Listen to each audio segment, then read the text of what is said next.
You should have seen the way that you bloom. I think I saw your face in the Assalamualaikum warahmatullahi wabarakatuh. Hai semuanya, perkenalkan nama saya Nadia dari Prodi Pendidikan Ekonomi semester 6. Di sini saya ingin membuat video pembelajaran mengenai pasar dan struktur pasar. Video pembelajaran ini dibuat untuk memenuhi tugas akhir mata kuliah telaah kurikulum. Semoga video ini bermanfaat buat kalian. Sebelum nonton video pembelajarannya, jangan lupa di like, comment, and subscribe. Bye! Pasar dan struktur pasar. Yang pertama, pengertian pasar. Pasar atau market sendiri dapat didefinisikan sebagai tempat di mana penjual bertemu dengan pembeli. Potensialnya untuk melakukan transaksi jual beli barang ataupun jasa. Tempat yang dimaksud di sini dapat berupa tempat nyata seperti pasar tradisional yang dapat bertemu langsung maupun tempat virtual yang biasanya kita kenal dengan istilah toko online ataupun e-commerce. Dalam ilmu ekonomi, pasar juga dapat diartikan sebagai salah satu sistem di mana hukum penawaran dan permintaan yang mengarah pada produksi barang dan jasa. Penawaran ini dapat meliputi sumber daya alam, modal, tenaga kerja, barang dan jasa. Sedangkan permintaan termasuk pembelian yang dilakukan oleh konsumen, bisnis atau organisasi, dan pemerintah. Selanjutnya ada elemen struktur pasar. Yang pertama ada pangsa pasar. Pangsa pasar adalah bagian dari keseluruhan permintaan suatu barang yang mencerminkan golongan konsumen menurut ciri khasnya, seperti dari tingkat pendapatan, umur, jenis kelamin, dan pendidikan. B. Ada konsentrasi. Konsentrasi atau pemusatan merupakan kombinasi pangsa pasar dari perusahaan-perusahaan oligopoli, di mana mereka menyadari adanya saling ketergantungan. Kelompok perusahaan ini terdiri dari 2-8 perusahaan. C. Ada hambatan untuk masuk.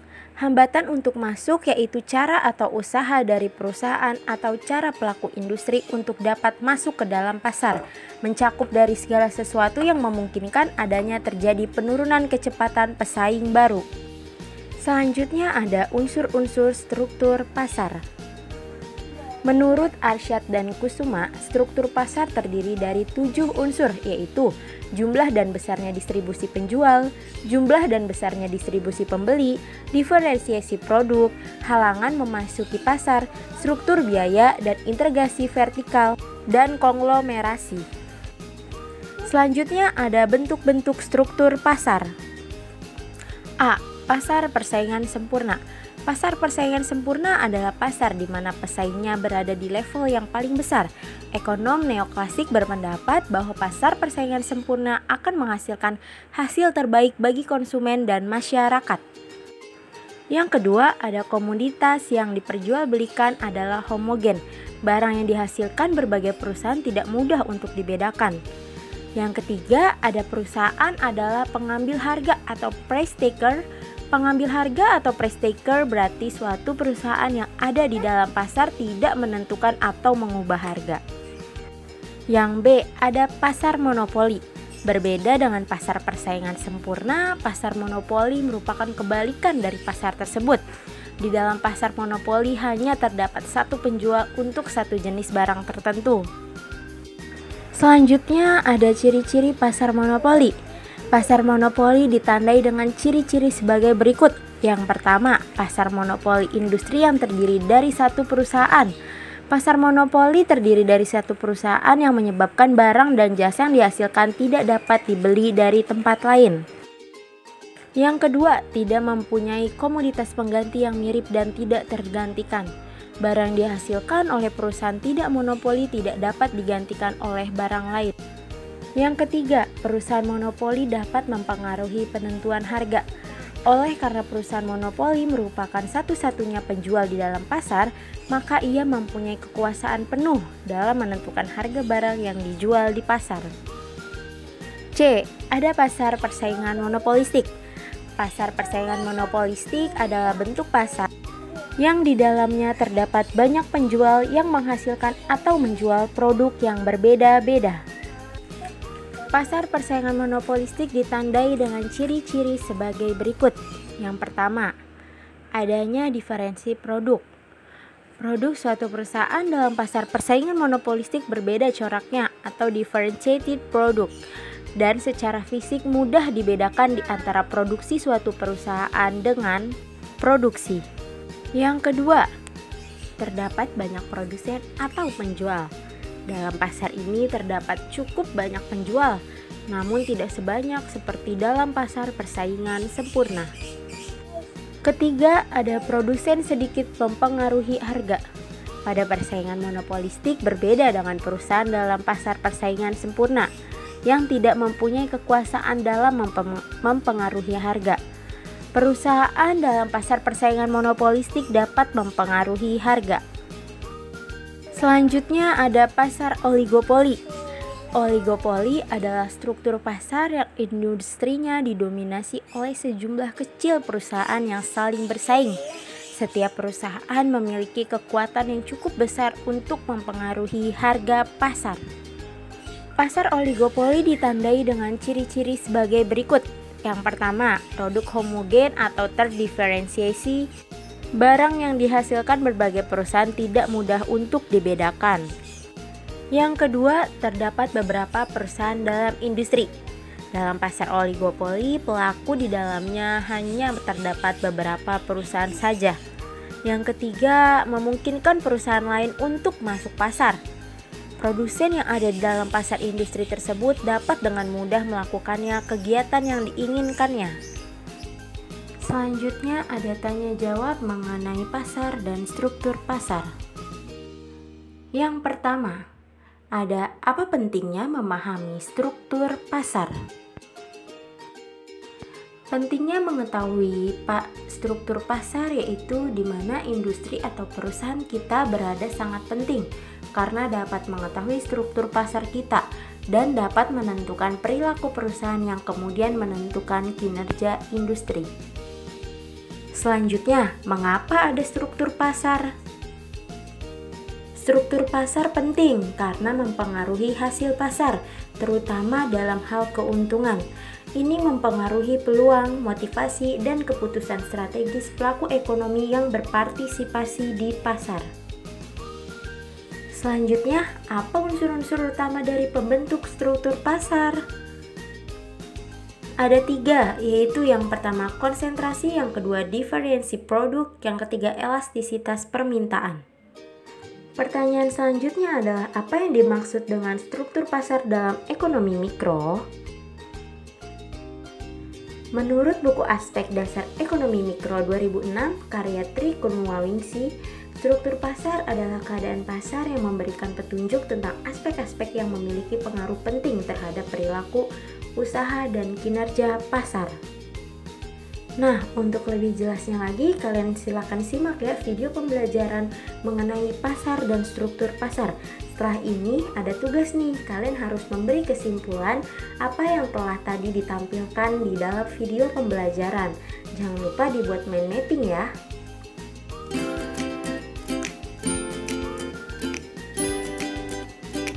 Hai, kamu tentu pernah pergi ke pasar bukan? Eits, jangan berpikir kalau pasar itu identik dengan becek-becekan saja. Ketika kamu belanja online, itu juga termasuk pasar loh. Kamu lihat, di pasar ini ada penjual, pembeli, dan barang-barang yang diperjualbelikan. Iya, pasar itu tempat bertemunya calon penjual dan pembeli, baik secara langsung maupun tidak langsung, untuk melakukan transaksi jual beli barang atau jasa. Meski kamu taunya pasar itu bangunan yang ada penjual dan pembelinya, kamu salah. Karena pasar itu bukan hanya bangunan fisik yang terdapat penjual dan pembeli yang melakukan transaksi, tetapi juga termasuk pasar abstrak yang tidak dapat kita sentuh ataupun kita lihat fisiknya. Pada setiap pasar barang terdapat berbagai bentuk persaingan, baik persaingan yang sangat ketat, persaingan longgar, persaingan yang sangat lemah, maupun pasar tanpa persaingan. Persaingan ini dapat berupa persaingan antar pembeli, maupun persaingan antar penjual. Persaingan antar penjual itu mengakibatkan terdapat berbagai jenis pasar. Apakah kamu sudah tahu? Kalau belum, aku akan mengajakmu melihat berbagai jenis pasar barang. Kamu lihat, banyak penjual dan pembeli di sini. Iya, penjual di sini tidak dapat menguasai pasar atau menentukan harga pasar. Akan tetapi mereka hanya dapat menyesuaikan harga produksinya dengan harga pasar yang berlaku. Sebaliknya, jumlah pembelian seorang konsumen sangat kecil apabila dibandingkan dengan jumlah pembelian pasar seluruhnya. Nah, sebagai konsekuensi, harga di pasar ini ditentukan oleh permintaan dan penawaran. Ciri-ciri pasar seperti ini disebut dengan pasar persaingan sempurna. Pasar ini menjadi struktur pasar yang paling ideal karena mampu menjamin terwujudnya efisiensi pasar. Dalam kerjanya, pasar persaingan sempurna ini memiliki beberapa kelebihan. Di antaranya, di pasar persaingan sempurna ini masuknya pengusaha baru menyebabkan jumlah barang yang ditawarkan akan bertambah pada harga yang sama, sehingga perusahaan-perusahaan yang ingin bertahan harus mencapai ongkos produksi minimum. Dengan demikian, efisiensi produksi selalu dicapai oleh perusahaan dalam persaingan sempurna. Tak hanya itu, pasar persaingan sempurna ini juga mempunyai kelebihan dengan memberi kebebasan dalam bertindak. Namun demikian, pasar persaingan sempurna juga memiliki kelemahan, yaitu tidak dapat mendorong inovasi. Lihat itu, ada pasar yang sedikit penjualnya, tapi sangat banyak pembeli. Ini sih ciri pasar persaingan tidak sempurna, di mana dalam pasar persaingan tidak sempurna ini dibagi menjadi beberapa jenis loh. Kamu lihat pom bensin ini, ada banyak kendaraan yang mengantri untuk membeli bahan bakar. Kamu mungkin tahu kalau seluruh pom bensin di Indonesia ini dikelola oleh Pertamina. Ternyata Pertamina itu juga termasuk pasar loh. Pertamina termasuk pasar monopoli. Sesuai namanya, pasar ini hanya terdapat satu perusahaan yang menguasai seluruh penawarannya.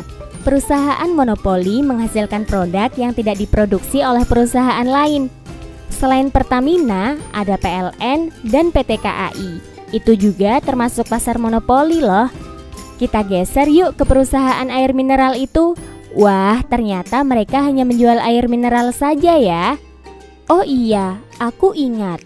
Tidak hanya perusahaan ini saja yang menjual air mineral, tapi ada yang lain juga. Nah, kalau ciri seperti ini kamu bisa menyebutnya dengan pasar oligopoli. Berbeda dengan pasar monopoli tadi, pasar oligopoli ini dikuasai oleh beberapa perusahaan. Namun jumlah barang yang ditawarkan tetaplah homogen atau satu jenis saja. Kamu lihat berbagai motor di dealer itu, sejenis kan? Eits, tapi ternyata motor itu satu sama lainnya berbeda merek loh. Nah, ini bisa kamu sebut dengan pasar monopolitis, di mana beberapa produsen dengan jenis barang yang serupa, namun karakteristiknya berbeda-beda. Produsen juga mempunyai kemampuan untuk mempengaruhi harga pasar, tapi tidak terlalu besar dibandingkan dengan pasar monopoli dan oligopoli. Gimana? Kamu sudah paham kan ya? Oke deh, kalau gitu sampai jumpa di pembelajaran asyik lainnya. Dah.